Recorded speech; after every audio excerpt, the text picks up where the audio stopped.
আসসালামু আলাইকুম প্রিয় দর্শক ও শ্রোতা, আপনাদের সবাইকে স্বাগতম জানাচ্ছি এন্টারটেইনমেন্ট টুডে নিয়মিত আয়োজন ই গসিপ আড্ডায় আরো একবার। আপনারা জানেন আমাদের ই গসিপ আড্ডায় প্রতিদিনই আপনাদের খুব কাছের একজন মানুষ, আপনাদের খুব পছন্দের একজন মানুষকে আমরা নিয়ে হাজির হই আপনাদের সামনে।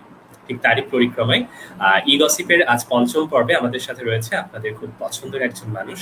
তিনি একজন গুণী মানুষ, তিনি একজন নাট্যকার, তিনি একজন পরিচালক এবং তিনি একজন লেখক। আজকে আমাদের অতিথি সাজিন আহমেদ বাবু। বাবু ভাইয়া, স্বাগতম আপনাকে আমাদের ই গসিপ আড্ডায়। Thank you. আসলে আড্ডাটা আজকে আমরা একদম একটু ইনফর্মাল ভাবে শুরু করতে চাইবো। আসলে এমন একটা সময়ের ভেতর দিয়ে আমরা যাচ্ছি, ঠিক কেউই হয়তো বা পুরোপুরি স্থিতিশীল ভাবে নিজেদের জীবনকে যাপন করতে পারছি না। এই করোনার কারণে হয়তো আমাদের প্রত্যেকের জীবনে অন্য রকমের প্রভাব পড়েছে। অনেকটা কাটিয়ে উঠতে পারলেও এই যে নতুন করে লকডাউনের মধ্যে আবার আবদ্ধ হয়ে যাওয়া, এই জিনিসটা আপনাকে ঠিক কতটুকু প্রভাবিত করেছে, সেটা দিয়েই যদি আজকের আড্ডাটা শুরু করি। আসলে আমি একটু শেয়ার করে নিই, তাহলে আমার ফেসবুকের বন্ধুরা দেখতে পাবে। তারপর আমি অ্যানসারটা দিচ্ছি, একটু সময় চেয়ে নিই। অবশ্যই। আমি ইতিমধ্যে বলবো আমাদের যারা দর্শক এই মুহূর্তে আমাদের সাথে রয়েছে, তারা যদি আপনাদের মনের কোনো বিশেষ প্রশ্ন থাকে বা আমাদের অতিথির কাছে আপনাদের কিছু বলার থাকে, শেয়ার করবার থাকে, সেটা কিন্তু অবশ্যই আপনারা কমেন্ট সেকশনে আমাদেরকে জানাতে পারেন।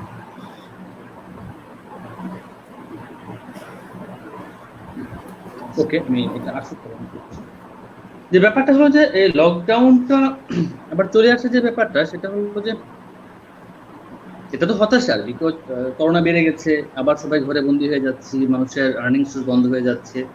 যারা হয়তো সেভিংস আছে, তাদের প্রবলেম হচ্ছে না, কিন্তু যারা দিন আনে দিন খায় তাদের জন্য তো খুব ভয়ঙ্কর একটা ব্যাপার। সেটা তো সারা পৃথিবীর মানুষের জন্য খুব ভয়ঙ্কর ব্যাপার। এটা বাদ দিয়েও যদি আমি বইমেলার কথাও ধরি, সেখানে বইমেলার অবস্থা মানুষ যেতে পারছে না লকডাউনের জন্য। আচ্ছা, সেখানে বইমেলা তো মানে খুবই অল্প মানুষ আসছে, অল্প কিছু মানুষ, এবং টাইমটাও অড একটা টাইম, 12টা থেকে 5টা, ওই সময় কেউ বের হয়। সবচেয়ে বড় ব্যাপার হচ্ছে বই মেলা তো শুধু এটা খুব মুখ্য ব্যাপার না, মুখ্য ব্যাপার মানুষ খেয়ে থাকা না খেয়ে থাকা মানুষগুলোকে নিয়ে, গরিব মানুষদেরকে নিয়ে, যারা দিন আনে দিন খায়।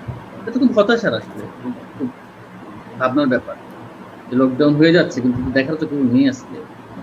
যে পরিস্থিতি দাঁড়িয়েছে এখন দেশে, লকডাউন ছাড়াই বাকি করার ছিল, করারও নেই। ভয়ঙ্কর, তো সব দিকে প্রবলেম আছে। একদম একটা উভয় সংখ্যার পরিস্থিতির ভেতর দিয়ে আসলে আমরা যাচ্ছি। এইবার যদি আমি একটু সরাসরি ফ্ল্যাশ ব্যাকে চলে যেতে চাই, এখন হয়তো আমরা আহমেদ বাবু ভাইকে সবাই চিনছি তার কাজের ভেতর দিয়ে, বা সেই মানুষটার ভক্ত অনেকে আমরা। কিন্তু আমি যদি বলি যে সাজিন আহমেদ বাবু হয়ে ওঠার গল্প, বা এই পর্যন্ত যে জার্নিটা, যখন সাজিন আহমেদ বাবুকে কেউ চিনত, এই চিনে ওঠার মানে অপরিচিত থেকে পরিচিত হয়ে ওঠার গল্পটা যদি একটু জানতে চাই খুব সংক্ষেপে, সেটা যদি একটু শেয়ার করেন। আসলে ডিরেক্টররা তো আসলে পিছনের মানুষ, ক্যামেরা, তাদেরকে খুব একটা মানুষ চেনে না। যারা একদম সুপারস্টার ডিরেক্টর, তাদের হয়তো অনেকেই চেনে, নামে চেনে, অনেকে তাও ফেসে অনেকেই চেনে না।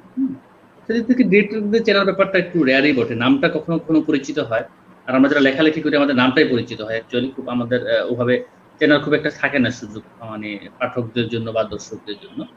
সেদিক থেকে যতটুকুই হয়েছে সেটা ব্যাপারটা দাঁড়িয়েছিল যে আপনার মনে করেন, আমি শুরু করি তো প্রথম থিয়েটার করি, আমি শেয়ার করতে পারতেছি না ব্যাপারটা কি হচ্ছে।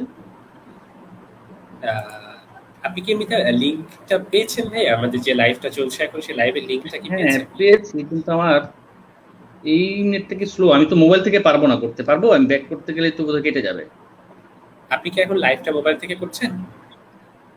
একটা মোবাইল থেকে, একটা ল্যাপটপ থেকে, কিন্তু ল্যাপটপ থেকে আমি ওপেন করতে চাচ্ছি, কিন্তু ওখানে খুব স্লো দেখাচ্ছে, নেট তো স্লো না, আমি শেয়ার করতে পারছি না।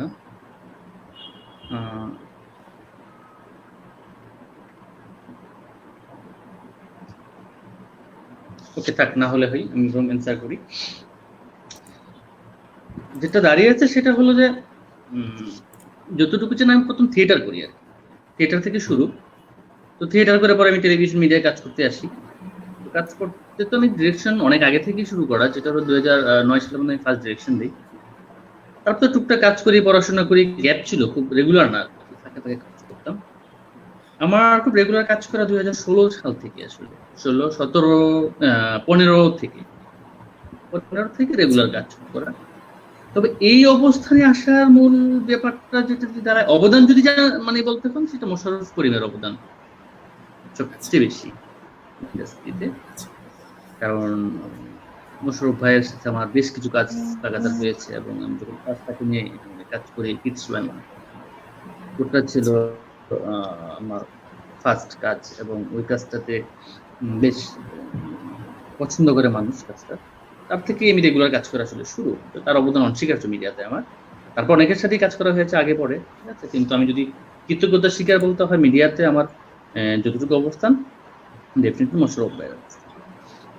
আর আমার শিখার গুরু আমি যাদের কাছ থেকে শিখেছি সেটা হলো শ্যামল দত্ত। তারপর আমি শিখেছিলাম আব্দুল্লাহ মোহাম্মদ সাদ, ওই বিজ্ঞাপন তার আন্ডারে কাজ করেছিলাম এসএসসি। এভাবেই টুকটা কাজ করতে করতে মানুষ চেনে, যতটুকু চেনা আর কি। তারপর তো বই লেখা শুরু বলতে এটার যে রনি ভাই, তাম্রলিপির যে মালিক, রনি ভাইয়ের সাথে আমাদের পরিচয় হলো 2018 সালে। আমাদের 7 নাট্যকারের 7টা গল্প নিয়ে তার প্রথম থেকে একটা বই বের হয়, ওখানে আমার একটা গল্প ছিল, তখন পড়ে যায়। তখন রনি ভাই আমাকে বললো যে আপনি সলো বই বের করেন নিজেই। তখন আমি আর কি পেয়েছি, আমি এটা শেয়ার করতে পারবো। তখন আমি আর কি আপনি করতে পারলাম, যে বই বের করার ডিসিশন নিলাম। এবার যদি আমি বলি আপনাকে, যে আমি নাটকের প্রসঙ্গে আরো একটু আসতে চাইবো ভাইয়া, কিন্তু তার আগে যেহেতু লেখালেখির প্রসঙ্গটা আসলোই, আমি এই সূত্র ধরে একটু এগোতে চাই। এবার আপনার বইমেলায় যে বইটি এসেছে তাম্রলিপি থেকে, সেটা হচ্ছে আজ ভুলের জন্মদিন। এই আজ ভুলের জন্মদিনের জন্ম নেওয়ার ব্যাপারটা যদি আমাদের সাথে একটু শেয়ার করেন। মানে এই কনসেপ্টটা, নামটা কিন্তু খুব বেশ একটা ক্যাচি নাম, যে আজ ভুলের জন্মদিন। সহজেই চোখ আটকে যাবার মতো বা শুনে কান আটকে যাবার মতো একটা নাম। তো এই ভুলের আসলে ভুল হয়ে ওঠার পেছনের গল্পটা যদি আমাদের সাথে একটু শেয়ার করেন, কিভাবে ভাবনাটা মাথায় এলো, and what is all about it, এটা যদি আমাদের সাথে একটু শেয়ার করেন। এটার ব্যাপারে একটু ইন্টারেস্টিং বলতে, আমি মিনিমাম 40টা নাম রেখেছিলাম। তো আমাদের অধ্যয়নের কর্ণধার আদিবা ভাবি, তো ভাবি এবং রনি ভাই দুজনেই, আমি দুজনকে নাম এই গল্পের সাথে যায় এমন নাম দিতাম, তাদের কাছে লিখে দিতাম। তো ক্যান্সেল করতে পছন্দ হচ্ছে না, আমারও পছন্দ হচ্ছে না, মানে ম্যাচ করছে না, কিছুতেই সব মনোপুত হচ্ছে না আসলে। এরকম যখন বারবার নাম দিতে, যখন একটা সময় এই নামটা যখন দিলাম, এটা আই থিঙ্ক 40 বা 41 নাম্বার নাম হবে। যখন আমি এই নাম 41 নাম্বার হবে এই নামটা, এর আগ পর্যন্ত ক্যান্সেল ভাবি ক্যান্সেল করে, আমার মন মতো হয় না। তো এর আগে যেটা ছিল, এটার আগে সিলেকশনের যে নামটা ছিল অপরিচিত আমি, এই নামটা ছিল আর কি। ওইটাও খুব একটা মনপূর্ণ হয় না, মানে গল্পের সাথে খুব একটা যায় না। তারপরে হলো যে যখন ভুলের জন্মদিন আমি বললাম আজ ভুলের জন্মদিন, তখন ভাবিও বললো যে হ্যাঁ, এটা দারুণ গল্পের সাথেও যায়, নামটাও সুন্দর। তখন আমরা রেখে দিলাম। এই হলো আমার সেই বইটা, আজ ভুলের জন্মদিন। এটা পাওয়া যাচ্ছে হলো তাম্রলিপিতে, প্যাভিলিয়ন 16, আর বাংলাদেশের সবগুলো অনলাইন শপে পাওয়া যায়, অর্ডার করা যায়। নামটা কেন রাখা গল্পের জন্য, আমি যদি একটু পড়ে শোনাই, মানে এটা আমি শোনাবো পড়ে একটু। জি অবশ্যই, প্লিজ। জন্মদিনে হোক বা রাতেই হোক, আমরা জন্মদিনই বলে থাকি। পৃথিবীতে প্রতি মুহূর্তে কত কিছু জন্ম হয়। প্রাণীর যেমন জন্ম হয়, তেমনি জন্ম হয় ঘটনার। জীবনের বাঁকে বাঁকে নানান ঘটনার জন্ম হয়। কোনো ঘটনা জীবনকে এগিয়ে দেয় বহুগুণ, আবার কোনো ঘটনা জীবনকে পিছিয়ে দেয় জনম। কোনো ঘটনা কোনো একটি দিন, কোনো একটি সময় জীবনের জন্য বিশেষ হয়ে ওঠে। কখনো সেটা হয়ে ওঠে সুখের, আবার কখনো বিষাদের। তেমনি একটি দিনই এই উপন্যাসের ভুলের দিন, ভুলের জন্মদিন। ওরকম একটা বিষয়, একটা মুহূর্ত, যে জীবনে তো আসলে কত ঘটনাই তো ঘটে না, সব ঘটনা তো আসলে জীবনের ঘটনা হয়ে ওঠে না, বা সব ঘটনা জীবনের জন্য ইউটার্ন বলেন, সেটা হোক পজিটিভ হোক নেগেটিভ, হ্যাঁ, মানে সেটা হয়ে ওঠে না। কিছু ঘটনা তো জীবনে দাগ কেটে যায়, যে লাইফের ওই একটা দিন, এবং দেখুন ওই তারিখে যদি আবার আরেকটা ঘটনা ঘটে, যখন ফার্স্ট ঘটনাটা ঘটে তখন সে জানতো না জীবন এটা ভুল কিনা। আমরা যখন একটা ডিসিশন নেই, তখন কিন্তু আমরা জানি না যেটা ভুল না সঠিক, আমরা সঠিক মনে করি নেই, কিন্তু এটা রেজাল্টটা যখন আমরা পাই তখন বুঝি এটা ভুল ছিল অথবা সঠিক ছিল। তারপরে যখন আবার জীবনের অনেক কিছু আবার একটা ডিসিশনে যখন আপনারা যাওয়ার প্রয়োজন বোধ করেন, তখন যদি আবার সেই তারিখটাই আপনার সামনে ভেসে ওঠে এবং সেই তারিখই হয়, তখন তো এটাও সঠিক হবে না ভুল হবে আপনি জানেন না। তখন তো আপনার কাছে মনেই হতে পারে হয়তো আমি আরেকটা ভুল ডিসিশন নিতে যাচ্ছি, আজকে সেই ভুলের জন্মদিন, আবার সেই দিনটা ফেরত আসছে, আবার আপনি শঙ্কিত থাকবেন অথবা উৎফুল্ল থাকবেন যে না এবার ভুল না, যেটা প্রথমবার আপনি ছিলেন। জীবনে এরকম কিছু ঘটনা তো ঘটে যায় আসলে। সেখান থেকে আজ ভুলের জন্মদিন, যে ভুল আমরা জীবনে অনেক কিছু জন্মদিনই পালন করি, কিছু কিছু ভুল যে আসলে জীবনের জন্য খুব মেজর হয়ে ওঠে, সেটারও চাইলে আমরা জন্মদিন পালন করতে পারি। এখন তো অনেক কিছু অনেক অনেক অনেক পালনের জন্য অনেক দিবস চলে আসছে, ধরেন ব্রেকআপ ডে, রোজ ডে, তারপরে এরকম অনেক কিছু তো হয়, ঠিক আছে? তো সেদিক থেকে তো এইগুলো পালন হয়ে আসে, ঠিক আছে? জন্মদিনের ব্যাপারটা তো সেদিক থেকে আজকে আজ ভুলের জন্মদিন, মানে অনেক কিছু তো পালন করি আমরা, তো আজকে ভুলটাও পালন করে থাকি। যেমন আমার শুটিং এবার আমরা কেক কেটে আজ ভুলের জন্মদিন পালন করেছি। আচ্ছা, খুবই ইন্টারেস্টিং। আর ইনফ্যাক্ট খুবই ভালো লাগছে, মানে আপনার যে কনসেপ্টটা তার সাথে নামের মেলবন্ধনটাও বেশ চমৎকার হয়েছে। এবং আসলেই তো তাই, আমরা জীবনে কত কাজ ঠিক করি, কত কাজ ভুল করি, কিন্তু জীবনের ওই ভুল ডিসিশন গুলাকে রিমার্ক করে রাখার জন্য, যেটা হয়তো পরবর্তীতে সঠিক ডিসিশন নিতেও সহায়তা করবে, বা জীবনে ওটা মেমোরেবল হয়ে থাকবে যে এই সময় এই ভুলটা হয়তো হয়েছিল জীবনে। খুব চমৎকার কনসেপ্ট। হ্যাঁ, আমি আশা করবো আমাদের এই মুহূর্তে যারা আমাদেরকে দেখছেন এবং শুনছেন তারা তো জেনেই গিয়েছেন বইটা সম্পর্কে। আজ ভুলের জন্মদিন, আপনারা যে কোনো অনলাইন শপ থেকেও চাইলে কালেক্ট করতে পারেন বইটা। এবং যদিও এখন বইমেলায় যাওয়ার আমাদের অনেক সীমিত সুযোগ রয়েছে, তারপরেও যদি কেউ স্বাস্থ্যবিধি মেনে বইমেলায় যান তাহলে সেক্ষেত্রে অবশ্যই তাম্রলিপি প্রকাশনী থেকে আপনারা পেয়ে যাবেন আজ ভুলের জন্মদিন। ভাইয়া, আমি যেহেতু বইয়ের প্রসঙ্গটা উঠলোই, আমি নামের মানে নামের পেছনের গল্পটা শোনার লোভ সামলাতে পারছি না, যেহেতু আজ ভুলের জন্মদিনটা শুনলাম।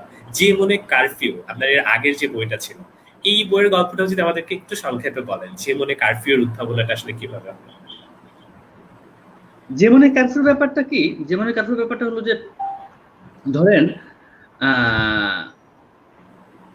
কারফিউ তো মানে জরুরি অবস্থা জারি হয় দেশে, ঠিক না?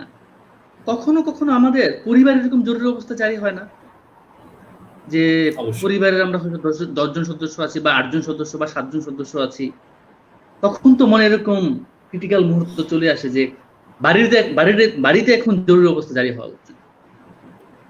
এবং প্রতিটা মনে যদি জরুরি অবস্থা জারি হয়, যে কারফিউ জারি হয়, যে আজকে আমার মনের অবস্থাটা এত অবস্থায় আছে যে মনে আসলে জরুরি অবস্থা জারি হয়েছে।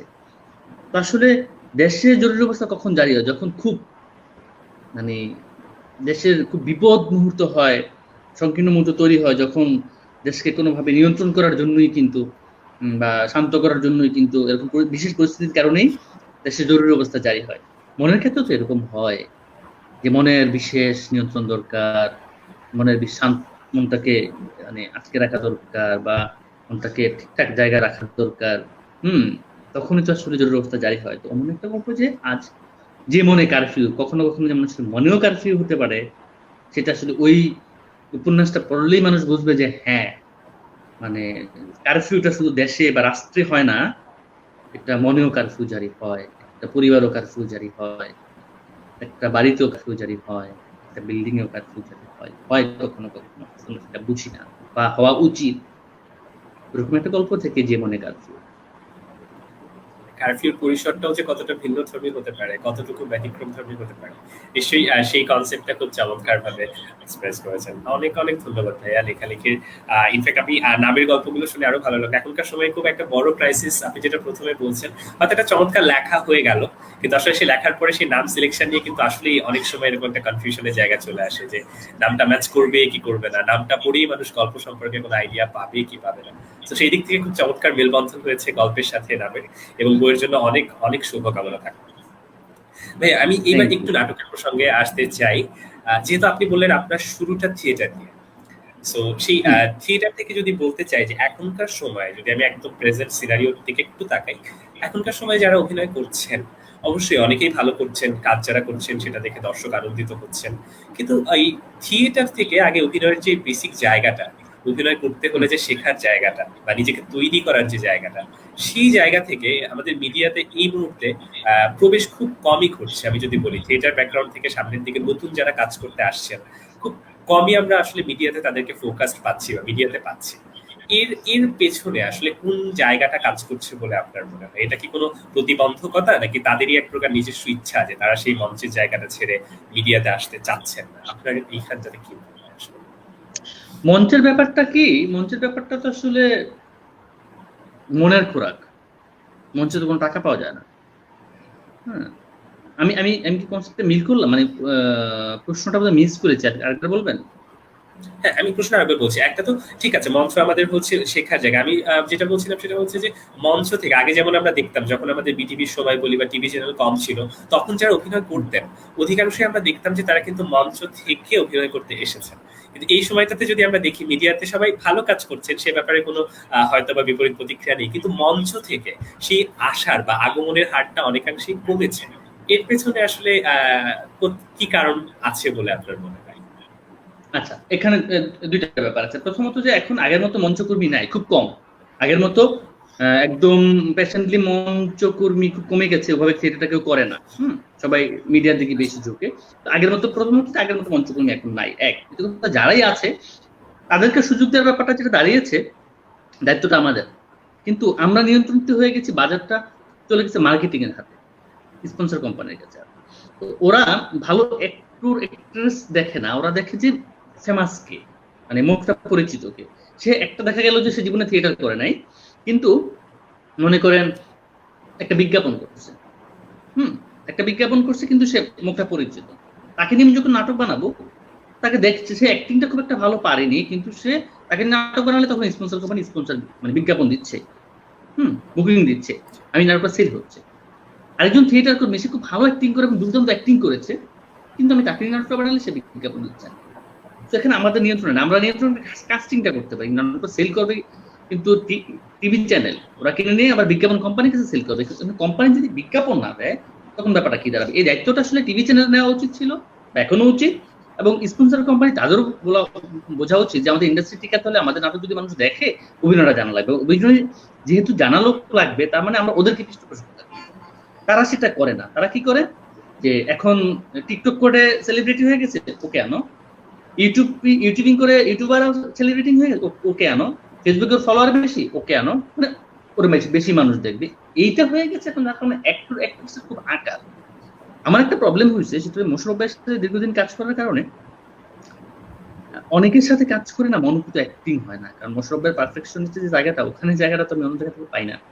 এটা একটা প্রবলেম আমার জন্য হয়েছে। তারপর তো আমি আস্তে আস্তে ব্যাপারটা বোঝার ট্রাই করছি, না সেটা হবে না, এটা তো আর অন্য জায়গায় হবে না। তো এই জায়গাটাতে যার কারণে হয় কি, এই যে মঞ্চ থেকে না নেওয়ার যে ব্যাপারটা, সেটা আসলে আমাদের হাতে খুব একটা নাই। সেই দায়িত্বটা টিভি চ্যানেল নিতে পারতো, সেই দায়িত্বটা স্পন্সর কোম্পানিগুলো নিতে পারতো, তারা কখনোই নেয়নি। বরং আমাদেরকে আরো প্রেশার করা হয়, একে নাও, একে নাও, এদেরকে নাও, এদেরকে নাও। আমরাও অসহায় হয়ে গেছি। এবং আমি করলাম না কাজটা, 400 ডিরেক্টর, 500 ডিরেক্টর, কোনো টেনশন নাই, বহুজন আছে করার। ঠিক আছে। এবং যার কারণে অনেক সিনিয়র ডিরেক্টররা কাজ করতে পারতেছে না, জুনিয়ররা কাজ করতেছি, এগুলো মেনে। এটা হলো একটা প্রতিবন্ধকতার বিষয়। তবে মঞ্চকর্মী আছে, ভালো অভিনেতা অভিনেত্রী আছে, কিন্তু আমরা তাদেরকে সুযোগ দিতে পারছি না। এগুলো সিচুয়েশন। আমি আপনার এই কথা শুনতে আরেকটু বলতে চাইবো ভাই, এক্স্যাক্টলি মানে এখনকার সময় হয়তো আরেকটা জিনিস দেখা যাচ্ছে যে যারা মিডিয়া ভ্যালু যাদের কথা বলেন, ফেস ভ্যালু যাদেরকে আছে, ইনফ্যাক্ট তাদেরকে নিলে অ্যাডভার্টাইজমেন্টটা ভালো হচ্ছে, নাটকের প্রসারটা ভালো হচ্ছে, ফলে আলটিমেটলি স্পন্স যারা করছেন তারা দিন শেষে তাদের বিজনেসটা রান করতে পারছেন। এবং এখানে আপনি আরেকটা কথা মেনশন করেছেন যে আসলে যারা হয়তো বা ফেস ভ্যালুটা আছে তাদের প্রেসারে পড়েই হয়তো বা ওই নাটকের বাকি যে কো অ্যাক্টর বা অ্যাক্ট্রেস থাকবেন তাদেরকেও কিন্তু কাস্ট করার দরকার হচ্ছে। সেই ক্ষেত্রে কিন্তু যিনি ডিরেক্টর, সাপোজ আপনি একটা নাটক বানাতে যাচ্ছেন, সেখানে আপনি ডিরেক্টর, আপনার হাতে হয়তো কাস্টিং এর সেই পূর্ণ স্বাধীনতাটা খর্ব হচ্ছে। এই জায়গাটা থেকে কখনো ইনসিকিউর ফিল করেন না ভাইয়া, যে একটা নিজের, আপনি যখন একটা নাটক বানাচ্ছেন সেই নাটকটা তো আপনার সন্তানের মতো, আপনি আপনার সন্তানকে নিজের মতো করে তৈরি করে তুলতে পারছেন, সেই জায়গাটা থেকে খুব বেশি চ্যালেঞ্জ ফেস করেন কখনো? এখানে একটা বিষয় বলি, সেটা হলো যে ধরেন একটা নাটকের 6টা কাস্টিং আছে, নায়ক নায়িকা ছাড়াও বাবা মা আছে, ভাই বোন আছে, 6টা বা 8টা কাস্টিং আছে। মিনিমাম 4টা কাস্টিং লাগে আসলে। তো সেখানে আমি নায়ক নায়িকাকে ধরুন আমি 1.5 লাখ টাকা দিয়ে দিলাম, 1.5 লক্ষ টাকা, 1 থেকে 1.5 লাখ টাকা নায়ক নায়িকা রেমুনেশন দিতে হয়। আমার নাটকের বাজেট 2.5 লাখ, 1.5 লাখে হয় নাটক, এটা বাদ দিলাম, আমি 2.5 লাখ ধরলাম, 3 লাখ ধরলাম। তখন এটা প্রোডাকশন খরচ আছে, রাইটার আছে, ডিরেক্টর আছে, অ্যাসিস্ট্যান্ট আছে, না অনেক কাজ, অনেক অনেক টাকা, অনেক জায়গায় লাগে। এখন একটা বেশিরভাগ টাকায় তো দুজন আর্টিস্টকে দিতে হচ্ছে, হিরো হিরোইনকে।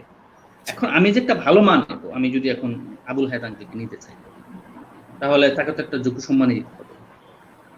কিন্তু আমার তো দুজন তো আমার নিয়ে নিয়েছে, আমি হায়াত আঙ্কেলকে আমি কি করে নিবো? তখন আমার কি করতে হচ্ছে, আরো কমে ডায়লগ দিতে পারে, বাবা ক্যারেক্টার কোন রকম অ্যাক্টিং পারে, তাকে নিয়ে নিচ্ছি অল্প টাকায়। তারপরে মনে করেন একটা সাপোর্টিং ক্যারেক্টার, হয়তো নায়কের বন্ধু বা কিছু, সেটা আমি একদম ভালো থিয়েটার কর্মী দরকার আমার, বা অ্যাক্টিং জানা লোক দরকার, কিন্তু ওকে একটা থিয়েটার কর্মীকে আনলে আমার একটা ন্যূনতম সম্মান দিতে হবে, এবং একটা ভালো সম্মানে দিতে হবে, কারণ বিকজ সে অ্যাক্টিংটা শিখেছে।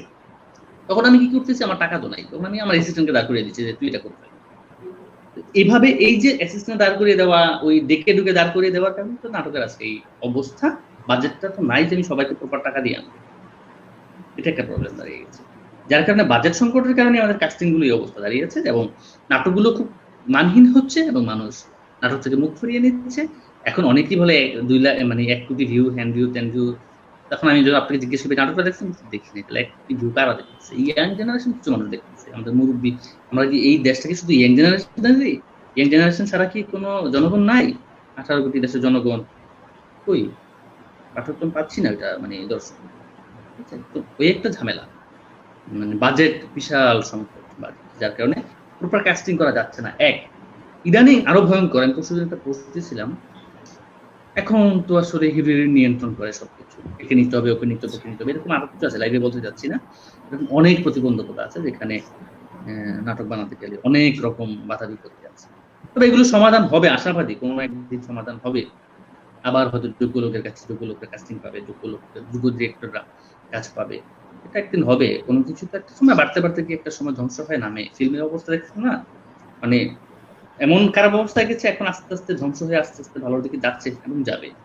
এটাও দরকার, নাটকটারও সেম অবস্থা হবে, তলানিতে যেতে যেতে একটা নিঃস্ব হবে, তারপর আবার ঠিকঠাক সে অপেক্ষায় আছে।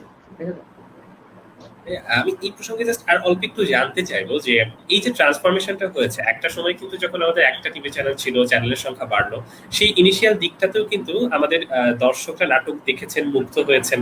এখন যেমন ডেইলি সোপ থাকে, অনেক নাটক, অনেক নাটক, তখন কিন্তু নাটকের সংখ্যা হয়তো ছিল না, তবুও কিন্তু সকলে ওই অল্প সংখ্যক নাটকের জন্য অপেক্ষা করেছেন, দেখেছেন এবং মুগ্ধ হয়েছেন। সেইখান থেকে যে একটা ট্রান্সফরমেশন ঘটলো, হয়তো স্পন্সরশিপের জায়গা, বাজেটের জায়গা, যে প্রবলেমটা শুরু হলো, এটা কিন্তু আমরা প্রিভিয়াস অনেকগুলো বছর ধরে শুনে আসছি যে নাটকের ক্ষেত্রে বা আমাদের সিনেমার ক্ষেত্রে বাজেটগুলো প্রপারলি কখনো আমরা দিতে পারি না। এই প্রবলেমটা এতদিন ধরে ফোকাস করার পরেও আসলে সেই বাজেটের জায়গাটা কেন ইমপ্রুভ হচ্ছে না? মানে বাজেট দেওয়ার পর কি কেউ বাজেট মানে সেটা তুলে আনতে পারছেন না নাটক থেকে? মানে কেউ বাজেটটা করতে কেন সাহস পাচ্ছেন না যে একটা নাটক বানাতে আমি একটু ভালো বাজেট স্পন্স করি? এই সাহসটা কেন প্রযোজকরা পাচ্ছেন না? এই চ্যালেঞ্জটা আসলে কোথায় আপনার কি? এখানে প্রযোজকের ব্যাপার না, ব্যাপারটা হলো কি, ধরেন একটা টেলিভিশন চ্যানেলে একটা নাটকের একটা স্লট আছে, 9টা থেকে 10টায় সিঙ্গেল নাটক চলবে। তো এখান থেকে 1 ঘন্টার একটা নাটক, মানে 40 থেকে 45 মিনিট একটা নাটক, 1 ঘন্টার চাঙ্ক, আপনি বিজ্ঞাপন পাবেন 15 মিনিট।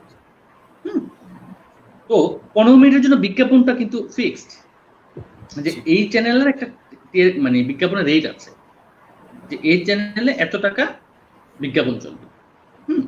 সেখানে আপনি পাচ্ছেনই হচ্ছে 5 লাখ টাকার বিজ্ঞাপন।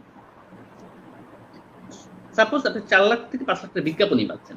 একটা প্রোডাকশন যদি আপনি 5 লাখ টাকা খরচ করেন বাজেটে, তাহলে তো বিজ্ঞাপনই পাচ্ছেন 5 লাখ টাকা। টেলিভিশন খরচ আছে কোটি কোটি টাকা মান্থলি খরচ একটা টেলিভিশন চ্যানেলের। স্টাফদের বেতন কি করে দিবে? তো আমি যদি ভালো একটা নাটক খরচ করে বানালাম, এবং এই 15 মিনিটে যদি আমি সেই নাটক দেখি স্পন্সর হতো, নাটকের কোয়ালিটি দেখে স্পন্সর হতো, তাহলে তো আমি ভালো জিনিস বানিয়ে স্পন্সর আমি এরকম করতে পারতাম, এরকম একটা ভালো কোয়ালিটি নাটক বেশি স্পন্সর করেন। সেটা তো হচ্ছে না, ফিক্সড তো। আপনি ভালো বানালো যেটা হচ্ছে, খারাপ বানালো যেটা হচ্ছে। টেলিভিশন চ্যানেলগুলো কি করতেছে, হ্যাঁ, ওর মান টিকিয়ে রাখার জন্য কখনো কখনো কম বাজেট নাটক করছে, কখনো কখনো বেশি বাজেট নাটক করছে, আর কিছুই না। কিন্তু সব ফিক্সড করা, কিছু করার নেই। আপনি বেশি খরচ করলে বেশি উঠে আসবে, কোনো গ্যারান্টি নেই। এটা আমরা আটকা পড়ে গেছি আজকে ভীষণ ভাবে, এটা একটা প্রবলেম।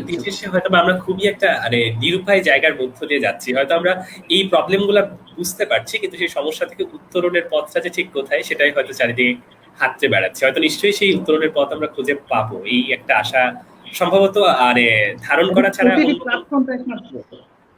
টিভি চ্যানেলগুলো যদি এখন থেকে না ভাবে যে আমাদের উত্তরণ করতে হবে এবং ঠিকঠাক ডিসিশন না নেয় এখন পর্যন্ত, তাহলে এটা টিভি চ্যানেলের জন্য খুব ভয়ঙ্কর একটা ব্যাপার হয়ে দাঁড়াবে।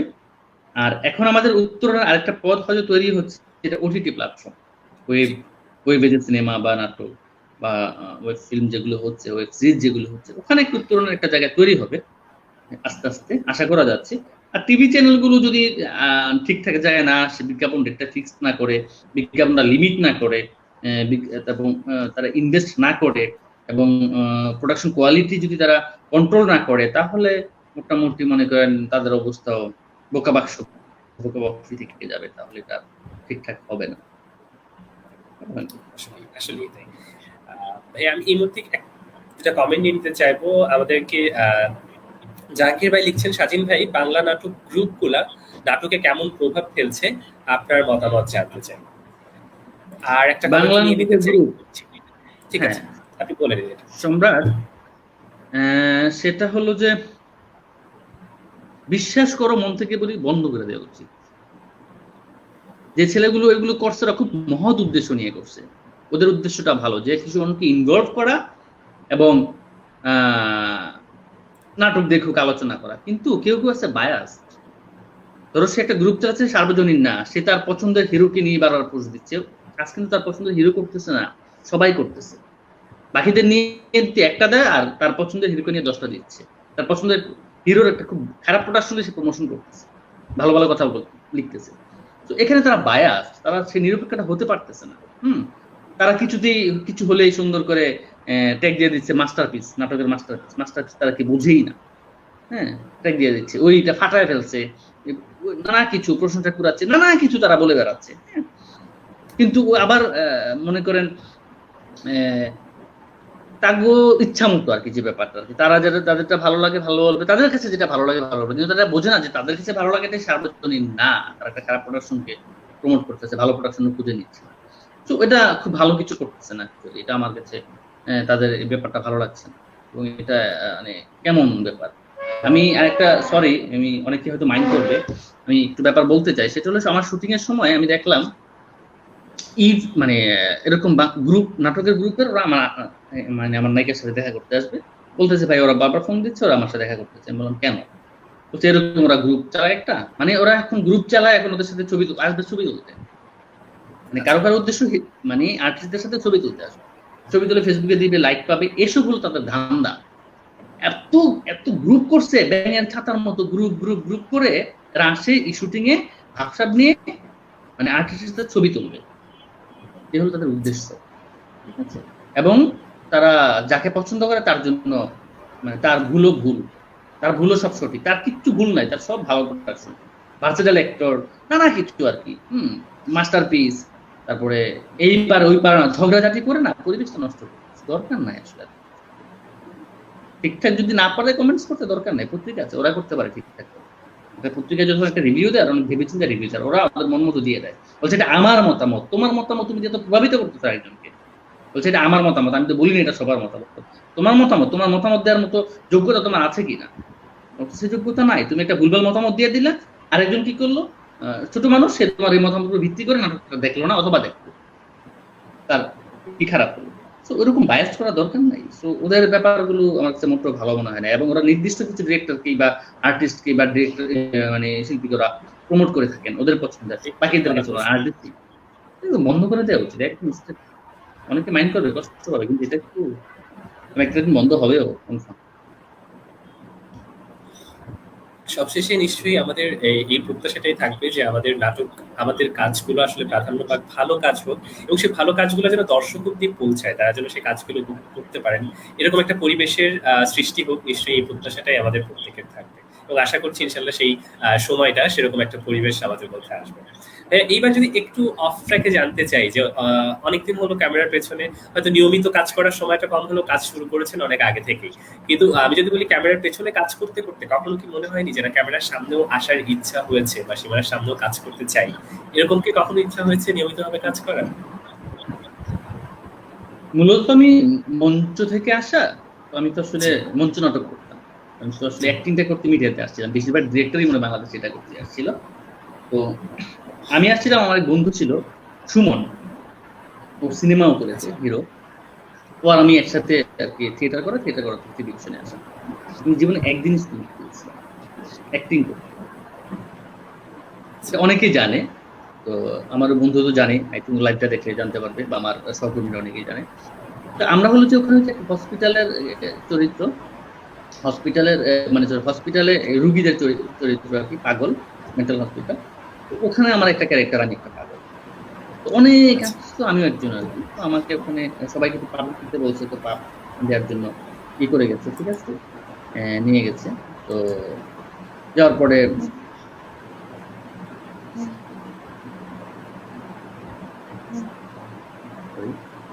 sorry, ইয়া, যাই হোক, তো ওখানে আমাকে মেকআপ দিচ্ছে, ভাবলাম জীবনে প্রথম শুটিং করতেছে, আমাকে মেকআপ দিবে না। তো বসলাম মেকআপ করতে, আমার হয়তো মেকআপ কোনো রকম একটু হয়েছে, পুরোটা আচ্ছা। হয় নাই। এমন সময় একজন এসে বলছে যে হিরোইন আসতেছে, আমি আপনার নামটা আনিলাম। আমি খুব খুব ভালো একটা অভিনেত্রী, সে কিন্তু খুবই ভালো, সে কিন্তু খুবই কি করছে, মানে আমাদেরকে খুবই আদর করছে আর কি, একদম নতুন ছেলে হিসেবে। তো এমন সময় মেকআপ আর্টিস্ট বলতেছে কি, এই বেরো বেরো বেরো বেরো, এই মানে হিরোইনের নাম বলতেছে, দিদি আসতেছে দিদি আসতেছে, এরকম বলে আমাদের সবাইকে বের করে দিল। আমি না অবাক হলাম, কি মেকআপ কোনো কমপ্লিট হয় নাই, আমারে মানে একটু ইটি দিয়ে পাটপাট দিয়ে বের করে দিচ্ছে। কিন্তু বের করে দিল কেন? যাবো বই। পরে আমাদের অনেকদিন দাঁড়াচ্ছিলাম, তো তারপরে অ্যাসিস্ট্যান্ট ডিরেক্টর ভাই আসেন আসেন বলে নিয়ে আমাদের একটা রুমে ঢুকাইলো আর কি। আমরা একটা রুমে চুপচাপ বসে। আমি দেখতেছি পাওয়ার খুব অ্যাসিস্ট্যান্ট ডিরেক্টর, ভীষণ পাওয়ার, ওই সবার সাথে কথা বলে ধমক টমক দেয়। আমি না খুব অসহায় হচ্ছে যাচ্ছি। একে তো মেকআপ রুম থেকে বের করে দিল, তার উপরে আবার অ্যাসিস্ট্যান্ট ডিরেক্টর যে হেভি পাওয়ার, ওই সবার সাথে হয়, তাহলে এবার অ্যাক্টিং করবো না, তাহলে অ্যাসিস্ট্যান্ট ডিরেক্টর করবো, এটাই ভালো। ধমক টমক তো ভালো লাগতেছে না ব্যাপার। তবে ওইটার পর আমি আর অ্যাক্টিং করবো না। ওই যে দুদিন শুটিং ছিল, আমি যেহেতু আমি প্রথম দিন করে ফেলছি, সেকেন্ড দিন লাগবে, দুদিন শুটিং করছি, দুদিন শুটিং করে চলে আসার পর আমি আর অ্যাক্টিং করতে যাই। এরপর আমি অ্যাসিস্ট্যান্ট ডিরেক্টর হিসেবে কাজ শুরু করি। অ্যাসিস্ট্যান্ট করার পরে তারপর আমি ডিরেক্ট। আর ইচ্ছে হয় নাই একটা কারণেই, সেটা হলো যে ওই বের করে দেওয়া, পরে ধমক অভিজ্ঞতা দিয়ে। থেকে। আসলে নতুন তো, পরে এখন তো বুঝি যে আসলে কেন দেয়, ডিরেক্টর উপর দিয়ে কি পরিমাণ প্রেশার যায়, কি পরিমাণ মানে প্রেশারে কাজ করতে হয়। তো তাড়াহুড়া থাকে, সময়ের ব্যাপার থাকে, এখন বুঝি যে ওইটাই স্বাভাবিক আচরণ, আসলে ওইটাই স্বাভাবিক ছিল। কিন্তু আমি তো আসলে জানতাম না, কারণ আমি তো প্রথম জীবনের প্রথম শুটিং করতে গেছি। তা আমার কাছে মনে হয়েছিল ব্যাপারটা ইনসাল্টিং, আসলে ব্যাপারটা নর্মাল ছিল। তখন তো আমি বুঝি নাই যে এটা নর্মাল ব্যাপার। না বুঝে ওঠার আগেই আমি ডিসিশন নিয়েছি অ্যাক্টিং করবো না, এই ধমক নিতে পারবো না, তার চেয়ে ভালো ধমক দিব, এটাই ভালো। এই টেন্ডেন্সি আমি অ্যাসিস্ট্যান্ট করেছিল হিসাবে জয়েন করে, দেন আমি আস্তে আস্তে আবার ডিরেক্ট। আর লেখালেখি ব্যাপারটা আগে থেকে ছিল, যখন থিয়েটার করি তারও আগে থেকে লেখালেখি ব্যাপার ছিল। নিজের নাটক নিজে লেখা, ডিরেকশন দেওয়া, তারপর এই হলো আমার ডিরেক্টর হওয়ার মূল ব্যাপার। এবং অ্যাক্টিং এর ব্যাপারে যেটা হচ্ছে, অ্যাক্টিং করেছে এরপরেও, যেমন অনিমেষদার দুইটা নাটকে। সেটা হলো একটা তো মানালিতে বাধ্য হয়ে, মানে আমার আমার আমারও শুটিং ছিল, তো আমার শুটিং শেষ, আমার নাটকে তো অনিমেষদা বলতেছে কোন একটা ক্যারেক্টার করতে হবে। তখন অনিমেষদা জানে না যে আমি অ্যাক্টিং করি, মানে অ্যাক্টিং জানি, মানে টেলিভিশন মঞ্চে কাজ করি। তখন আমি বললাম যে করো, এখন তো আর্টিস্টের খুব সংকট, বিকজ আমরা মানালি শুটিং করতে গেছি, একটা ক্যারেক্টার সেট করো। আমিও বললাম ওকে ফাইন, ওখানে একটা করলাম। ঢাকা আসার পর উনি আবার আমাকে রাখছিলেন আবার একটা সিঙ্গেলের জন্য, হুট করে সকালবেলা ফোন দিন চলে আসলো, এই কষ্ট গেলাম। দা বস নামে একটা নাটক করলাম। এরপরও দাদার একটা সিরিয়াল ছিল মায়াবতী নামে, ওখানে আমি কিছুদিন কাজ করছিলাম। কিন্তু আমার এরপরে যখন আমার সেকেন্ড বা থার্ড লোটে ডাকলো, তখন আমার প্রচন্ড প্রেশার, আমার নিজের নিজের নাম লেখালেখি নিয়ে প্রচুর বিজি ছিলাম, ওখানে আমি কন্টিনিউ করতে পারি। তখন আবার একটা নিউজ করা হয়ে গেছে, আমি এরপর আর সময় হয়ে ওঠে না আসলে নিজের কাজ করার পরে। আসলে এনজয় করি বলতে আমি আসলে টেলিভিশনে খুব একটা এনজয় করি না, মঞ্চে এনজয় করতাম। কিন্তু মঞ্চ তো ছেড়ে দিয়েছে 2015 সাল। তো অ্যাক্টিং করার শেষ সুযোগ নাই, ক্ষুধার্ত থাকি। কিন্তু অ্যাক্টিং না করেও আপনি অন্যদেরকে দিয়ে অ্যাক্টিং করাচ্ছেন এবং তাদের কাছ থেকে খুব ভালো একটা গল্পের মাধ্যমে খুব ভালো আউটপুট নিয়ে আসছেন এবং একটা কমপ্লিট প্যাকেজ তৈরি করে আমাদেরকে উপহার দিচ্ছেন, এবং আমরা দর্শকরা সেটা উপভোগ করছি, এনজয় করছি। এটাই আসলে আমাদের জন্য অনেক বড়। আশা করছি আপনার কাছ থেকে এরকম আরো চমৎকার কাজ আমরা উপহার পাবো, সেই প্রত্যাশা থাকছে। ভাইয়া, আমরা একদম শেষের দিকে চলে এসেছি, কিন্তু আমাদের শেষ একটা সেগমেন্ট থাকে, সেটা হচ্ছে স্থির প্রশ্ন তড়িৎ উত্তর, মানে খুব ছটফট প্রশ্নোত্তর একটা রাউন্ড। সো আমরা সেই রাউন্ডটাতে একটু চলে যেতে চাই। শিওর। একদম প্রথম প্রশ্নই যদি করি ভাইয়া, আপনার প্রিয় লেখককে? হুমায়ুন আহমেদ। প্রিয় নাট্যকার? প্রিয় নাট্যকার জি। ফেরদৌস হাসান রানা। প্রিয় অভিনেতা? মোশাররফ করিম। নিজেকে ৩টা শব্দে যদি ডিসক্রাইব করতে বলা হয়?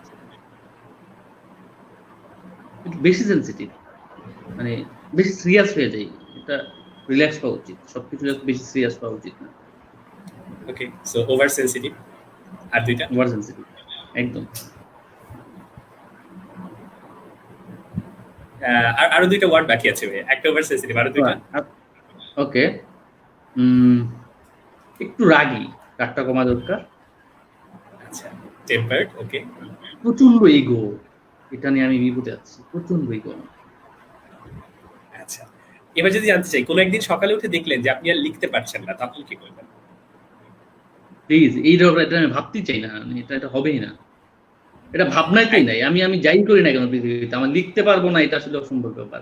মানে আমাকে আপনি মরুভূমিতে ছেড়ে দেন, কিন্তু কাগজ কলম দিয়ে দেন, সমস্যা নাই, আমি লিখতে লিখতে জীবনটা, তারপর যদি খাবার টাবার থাকে, কিন্তু না লিখে এটা খুব টাফ ব্যাপার। লিখার ব্যাপারটা হচ্ছে কি, আমি যখন একটা গল্প লিখি তখন তো সেই চরিত্রগুলোর মাঝে আমি বসবাস করি, তো নানা চরিত্রে বসবাস করে একটা অন্যরকম আনন্দ। যেমন আমি কিছুদিন আগে আমার বন্ধুবর শফিকুর রহমান শান্তনু, নাট্যকার এবং লেখক, জনপ্রিয় নাট্যকার, উনি বলতেছিল যে উত্তরা থেকে আসতে একা আসতে ভালো লাগে না, যে একজন সাথে করে নিয়ে আসি। তখন বললাম আমার একাই চলতে ভালো লাগে, আমি যদি কোথাও আমার একা ভালো লাগে, এই কারণেই ভালো লাগে, আমি চিন্তা করতে পারি। একজন থাকা তো কথা বলতে হয়, একা থাকলে আমি চুপচাপ একটা গল্পে বসবাস করতে পারি, একটা গল্পে ঢুকতে পারি, চিন্তা করতে পারি, ক্যারেক্টার নিয়ে নাড়াচাড়া করতে পারি, আমার একা ভালো লাগে। এখন আমি একাই চলি, আমি কিন্তু প্রচন্ড বাসায় থাকি এখন, আগে থাকতাম না, প্রচুর আড্ডা মারতাম, আমি এখন আড্ডা ছেড়েই দিয়েছি, বাসায় থাকি, মুভি দেখি, বই পড়ি, আর বেশিরভাগ সময় হাঁটাহাঁটি করি, একা একা গল্প চিন্তা করি। ইভেন কোথাও যাওয়ার সময় আমি চেষ্টা করি একা থাকতে, এবং একা যাই, মানে যাওয়ার সময় গল্প চিন্তা করি। আমার বেশিরভাগ গল্পই তো আসলে রাস্তায় পাওয়া, হেঁটে যাচ্ছি, মাথায় গল্প ঢুকছে, আর রিক্সায় করে যাচ্ছি, গল্প ঢুকছে, এরকম বেশিরভাগ সময় হয়। বা ঘুম থেকে উঠে সকালবেলা ফ্রেশ হচ্ছি, তখন গল্প ঢুকছে, এরকমই হয় ব্যাপারগুলো। সো লিখতে পারবো না, এটা ভাবতেই চাই না, আসলে ভয়ঙ্কর হয়ে যাবে আমার, বা প্রতিটা আমরাও লেখকের। সেটা ভাবতেও চাই না, আমরা চাই আপনি অবশ্যই লিখতে থাকুন এবং আরো বেশি বেশি করে লিখুন, এটাই চাই। 2020 সালে আপনার দেখা, আপনার কাছে সব থেকে প্রিয় সিনেমা? সবচেয়ে প্রিয় সিনেমা 2020 সালে আপনার দেখা?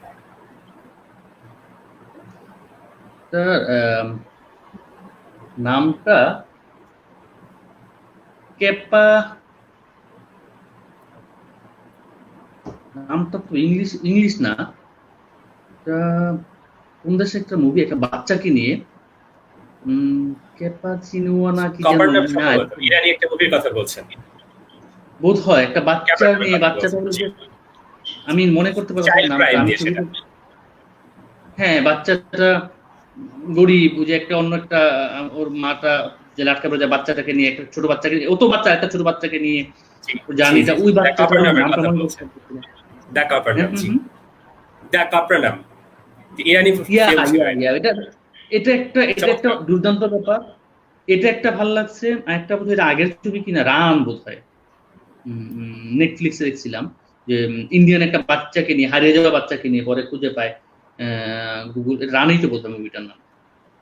জি জি জি জি, খুব চমৎকার মুভি দুটো, ইনফ্যাক্ট খুব চমৎকার। এই দুইটা মুভি আমাকে ভীষণ ভাবে নাড়া দিয়েছে। এবং আমি প্রথম মুভিটা যেটা কথা বললাম, ওটা তো আমি দেখতেই, মানে আমার দম বন্ধ হয়ে আসছিল, কিছু দূর যাই, দম বন্ধ হয়ে আসে, নিঃশ্বাস নেই, রিল্যাক্স হয়ে আবার দেখতে বসে, আবার দম বন্ধ হয়ে আসে, রিল্যাক্স হই, আবার দেখতে বসে।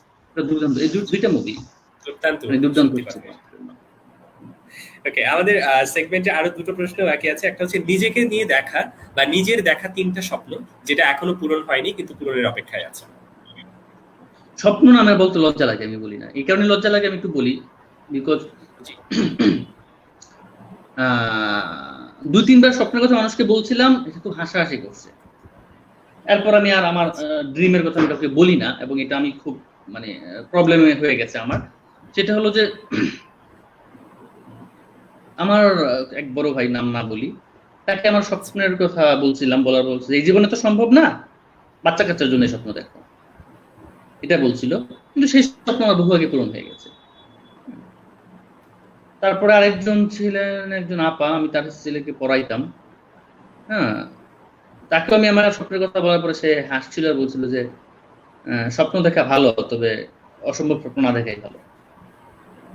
তখনও তার কাছে জবাব ছিল না আমার, বলি নাই। তারপরেও আরেকটা স্বপ্নের কথা যখন আমি বন্ধুদের বা বড় ভাইদের সাথে, আমার ছোটবেলাটা ঢাকার সময়টা কাটছিল কিছু বড় ভাইদের সাথে একসাথে থেকে, আমি যখন আমার স্বপ্নের কথা বলতাম না, হাসাহাসি করতো বা সামনে ইন্সপায়ার দিত, কিছু বলতো পিছনে হাসাহাসি করতো, এটা আমাকে খুব আহত করতো আসলে।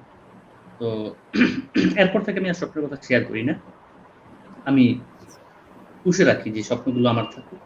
মানে হয় না, হাসলে এখন হয়তো খারাপ লাগে না, কিন্তু অভ্যাস হয়ে গেছে, তো এখন আর আমি শেয়ার করতে পারি না, এটা একটা প্রবলেম হয়ে গেছে।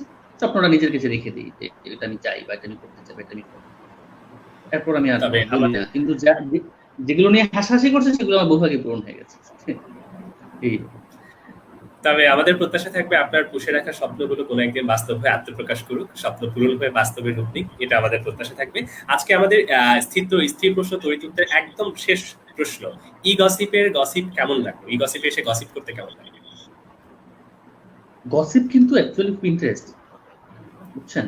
মনে করেন আপনি ভালো কথা বলেন শুনবে না, বা ভালো কথা মানে বলতে আরাম লাগতেছে, কিন্তু গসিপ দুর্দান্ত ব্যাপার। মনে করেন খাওয়া দাওয়া ভুলে যাবেন, মানে সেটা যদি রিয়েল গসিপ হয়, মানে সেই দারুণ ব্যাপার। মানে গসিপটা আসলে খুব, সেটা সুস্বাদু খাবার। কেমন ধরেন, মনে করেন বিপ্লবনের মতো আর কি, সবকিছু দিবে, টেস্ট বাড়ায়, বুঝছেন? মানে চানাচুরের মতো আর কি, খুব মানে কি বলবো এটাকে, মানে মুখরোচক আর কি। ওই গসিপটা দুর্দান্ত ব্যাপার, মানে মনের টেস্ট বাড়ায় আর কি, গসিপ করার আনন্দ আছে। গসিপটা কারোর জন্য হার্মফুল না হলে, গসিপটার অন্যরকম মজা, সো এখানে গসিপও ভালো লাগে, গসিপ ইন্টারেস্টিং জিনিস। খুব চমৎকার ভাইয়া, ইনফ্যাক্ট আমি তো খুবই মজা পেয়েছি, আমার আপনার সাথে কথা বলে খুব ভালো লেগেছে। অ্যান্ড যারা তখন আমাদেরকে দেখেছেন আশা করছি তাদের অনেক ভালো সময় কেটেছে, এবং আপনারা যারা দর্শক এতক্ষণ আমাদের সাথে ছিলেন তাদেরকে অসংখ্য ধন্যবাদ। আমরা আমাদের প্রোগ্রামের একদম শেষে চলে এসেছি। ভাইয়া আপনাকে অসংখ্য ধন্যবাদ। বিগত কয়েকবার আমরা ট্রাই করে আসলে ফেসবুকের ত্রুটির কারণে লাইভে আসতে পারিনি, কিন্তু তারপরেও আপনি প্রত্যেকবার ধৈর্যের সাথে আমাদেরকে সময় দিয়েছেন, কোঅপারেট করেছেন, এবং আজকে এন্টারটেইনমেন্ট টুডেকে সময় দিয়েছেন, এই জন্য আপনার প্রতি অসংখ্য কৃতজ্ঞতা এবং ধন্যবাদ। সো আপনি যদি শেষে প্রোগ্রামের একদম শেষে দর্শকদের উদ্দেশ্যে কিছু বলতে চান। দর্শকের উদ্দেশ্যে শুধু বলতে চাই, যেটা হলো যে আমার উপন্যাস আজ ভুলের জন্মদিন। আজ ভুলের জন্মদিন আমি যেটা কথা বলতে চাই সেটা হলো যে আমি 3 মাস টানা উপন্যাস লিখেছি, আমি কিচ্ছু করিনি, না নাটক শুটিং করেছি না নাটক লিখেছি, শুটিং করেছি, কিচ্ছু না। এবং সেটা রেজাল্ট আমি পাচ্ছি। আমার এখন পর্যন্ত যারা আমার বই কিনেছে, যেমন আমি কালকে শেয়ার করেছি, একজন নিয়ে গেছে বইটা কিনে সন্ধ্যাবেলা, রাত 1টার দিকে আমাকে ফোন দিচ্ছে যে ভাই আমি শুরু করছিলাম, শেষ না করে উঠতে পারলাম, আমি টানা পড়েছি। আমার 160 পৃষ্ঠা উপন্যাস, আমি একটু বলি, 167 পৃষ্ঠার 68 পৃষ্ঠার উপন্যাস, হ্যাঁ, সে মনে করেন এক টানায় বসে শেষ করেছে, এবং এখন পর্যন্ত সবাই এটাই বলছে যে দুর্দান্ত একটা উপন্যাস। হ্যাঁ, আমি বলতে পারি যে আমার পাঠকরা আসলে হতাশ হবে না, আমার এটা বলে আমার পাঠকরা হতাশ হবে না। হ্যাঁ, তাদের সময়টা কাজে লাগবে, তাদের ভালো লাগবে। তো আজ ভুলের জন্মদিন করুন, ভুল হবে না। আজ ভুলের জন্মদিন করলে ভুল হবে না, সঠিকই হবে। একদম তাই, আপনার বইয়ের জন্য শুভকামনা। হ্যাঁ, আপনারা চাইলে মেলায় এসে বই কিনতে পারেন তাম্রলিপি থেকে, না পারলে যে কোনো বুকশপে, রকমারি থেকে শুরু করে যে কোনো বুকশপে অর্ডার করলে পেয়ে যাবেন, বা তাম্রলিপির পেজেও অর্ডার করলে একদম বাসায় পৌঁছে দিবে। খুব চমৎকার ভাইয়া, ইনফ্যাক্ট আজ ভুলের জন্মদিনের জন্য শুভকামনা থাকলো আপনার জন্য। সো আমাদের দর্শক যারা তখন সঙ্গে ছিলেন সবাইকে অসংখ্য ধন্যবাদ জানাচ্ছি এন্টারটেইনমেন্ট টুডের পক্ষ থেকে, এবং এন্টারটেইনমেন্ট টুডের সব আপডেটেড নিউজগুলো পেতে আপনাদেরকে যে ওয়েবসাইটটা ভিজিট করতে হবে সেটা হচ্ছে etodayBD.com। সো পরবর্তী গসিপ আড্ডায় আবার কোনো একজন বিশেষ অতিথিকে নিয়ে, আবার কোনো একজন সাজিন আহমেদ বাবুকে নিয়ে হাজির হয়ে যাবো আপনাদের সামনে এরকম আড্ডায়। আশা করছি সেই পর্যন্ত আপনারা সকলে ভালো থাকুন, নিরাপদে থাকুন, সুস্থ থাকুন। আজকের মতো বিদায় নিচ্ছি এখান থেকে। শুভরাত্রি সবাইকে। শুভরাত্রি।